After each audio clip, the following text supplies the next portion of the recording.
So Harder 1978 came up with this philosophy called competence motivation theory, which basically means that kids are more likely to participate in sports that they are successful at and more likely to drop out of sports that they have experience a lot of failure at.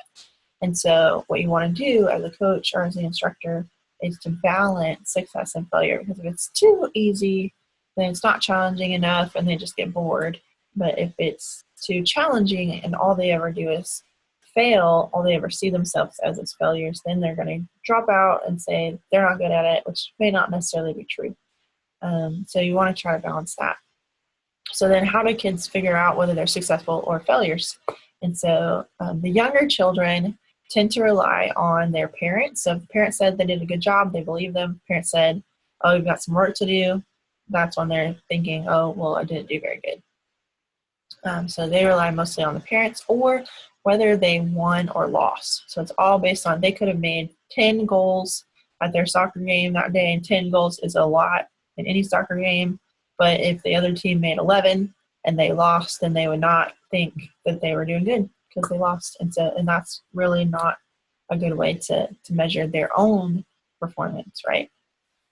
Older children start to compare themselves to others, and they may say, well, I made the most goals on my team, and then they start to see success in that way.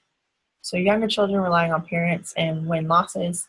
Older children can start to compare themselves to each other.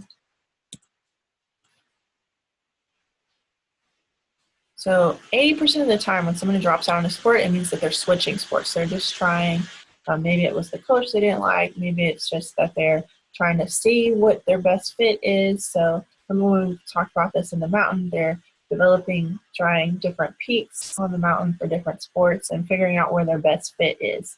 And the other thing that makes kids drop out is that it's boring. And I can identify with that. I hated practice growing up. I just wanted to get to the game, but you have to practice to get better so that you can win the game, and that's fun. So it's always a toss-up there.